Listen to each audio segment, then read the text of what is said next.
Back to news. ఉద్యోగాలు ఎరచూపిన ముఠా యువతను కంబోడియాకు పంపించగా 300 మంది భారతీయులను అక్కడి అధికారులు అరెస్ట్ చేశారు. వీరిని అక్రమంగా కంబోడియాకు తీసుకుని వచ్చినట్లు గుర్తించారు. వీరిలో చాలా మంది ఆంధ్రప్రదేశ్కు చెందిన వారిగా అధికారులు గుర్తించారు. చట్ట విరుద్ధంగా కంబోడియాకు తీసుకెళ్లిన భారతీయులు హ్యాండళ్లపై తిరుగుబాటు చేశారని, ఈ కారణంగా వారిలో ఎక్కువ మందిని అరెస్టు చేసినట్లుగా ఏపీ పోలీసులు చెబుతున్నారు. అరెస్ట్ అయిన వారిలో 150 మంది విశాఖ వాసులు ఉన్నట్లుగా తెలుస్తోంది. ఏడాది కాలంగా కంబోడియాలో చిక్కుకుపోయారని, అక్కడ చైనా ఆపరేటర్లు సైబర్ నేరాలు, పొంజీ మోసాలకు పాల్పడుతున్నారని పోలీసులు తెలిపారు. ఈ విషయంపై బాధితులు విశాఖ పోలీసులకు వాట్సాప్ ద్వారా వీడియోలు పంపినట్లు సమాచారం. సుమారు 300 మంది భారతీయులు కంబోడియాలో తమ నిర్వాహకులకు వ్యతిరేకంగా తిరుగుబాటు చేసినట్లు అధికారులు తెలిపారు.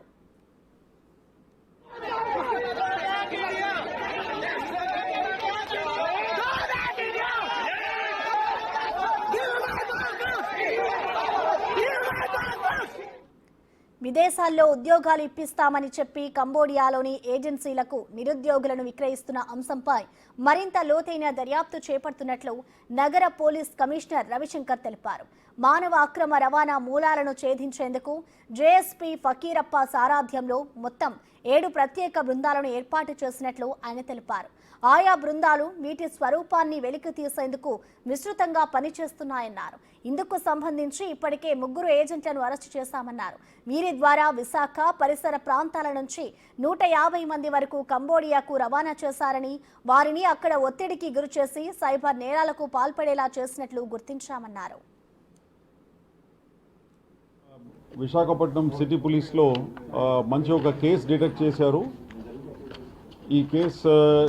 ఈ కేసుకి సంబంధించిన 3ని అరెస్ట్ చేయడం జరిగిందండి. Who are indulging in human trafficking, అంటే ఇక్కడ నుంచి మనుషుల్ని డేటా ఎంట్రీ ఆపరేటర్ అని ఉద్యోగం ఇప్పిస్తామని చెప్పేసి వీళ్ళందరినీ ఫస్ట్ బ్యాంకాక్ రప్పించి బ్యాంకాక్ నుంచి మళ్ళీ కంబోడియాకి తరలించడం. ఈ విధంగా దాదాపు 150 fellows 150 persons from Andhra Pradesh have been trafficked to Cambodia అండి.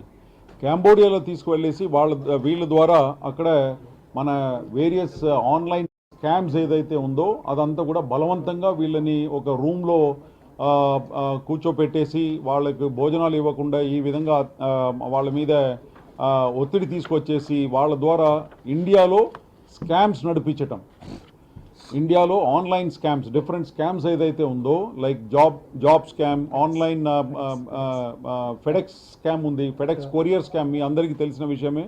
ఫెడెక్స్ కొరియర్ స్కామ్, తర్వాత క్రిప్టో కరెన్సీ రిలేటెడ్ స్కామ్స్, ఇవి అన్నీ కూడా అక్కడ బలవంతంగా ఒక రూమ్లో కూర్చోపెట్టేసి టాస్క్ గేమ్ స్కామ్స్ ఇవి అన్నీ కూడా మన వాళ్ళందరినీ కూడా ఇక్కడ నుంచి డేటా ఎంట్రీ ఆపరేటర్ ఉద్యోగం ఇప్పిస్తామని చెప్పేసి వీళ్ళ దగ్గర నుంచి కొంతమంది ఏజెంట్స్ ఉన్నారు, మన ఇండియన్ ఏజెంట్సే ఉన్నారు. ఆ ఇండియన్ ఏజెంట్స్ వీళ్ళ దగ్గర నుంచి ఇక్కడ లోకల్గా ఎవరినైతే మేము ఇప్పుడు అరెస్ట్ చేసినామో వాళ్ళు ముగ్గురిని మేము పట్టుకున్నాము. వాళ్ళు వీళ్ళ దగ్గర నుంచి అన్ఎంప్లాయిడ్ యూత్ దగ్గర నుంచి 1.5 lakhs చొప్పున కలెక్ట్ చేసుకొని తర్వాత 1.5 lakhsలో 80,000 కంబోడియా వాళ్ళకి ఇస్తారు. ఎవరికి? కంబోడియా వాళ్ళకు. వీళ్ళకు మన దగ్గర నుంచి వెళ్ళే వాళ్ళకు పాస్పోర్టు, తర్వాత అక్కడ అకామిడేషన్ అండ్ వీసా ఫీస్ ఇదంతా కట్టాలి. కాబట్టి వాళ్ళు మన దగ్గర నుంచి మన పంపిస్తున్న మనిషి దగ్గర నుంచి 1.5 lakhs వసూలు చేస్తారు. దాంట్లో 80,000 కంబోడియా వాళ్ళకి పంపిస్తారు. కంబోడియాలో ఫర్దర్ ఏజెంట్స్ ఎవరైతే ఉన్నారో వాళ్ళకు 80,000 పంపించేసి వీళ్ళు 70,000 ప్రాఫిట్ రూపంలో వీళ్ళ దగ్గర పెట్టుకుంటారు. ఆ విధంగా ఉన్న 3 ఏజెంట్స్ ఎవరైతే దాదాపు 150 అన్ఎంప్లాయిడ్ యూత్ని ఎవరిని అయితే ఇక్కడి నుంచి పంపించారో వాళ్ళు 3 కూడా ఈరోజు అరెస్ట్ చేయడం జరిగింది. కంబోడియాలో ఉన్న బాధితులు అమానవీయ పరిస్థితులను వాట్సాప్ ద్వారా పంపించడం జరిగిందన్నారు. సుమారు 300 మంది నిర్వాహకులకు వ్యతిరేకంగా పెద్ద ఎత్తున తిరుగుబాటు చేశారని పేర్కొన్నారు.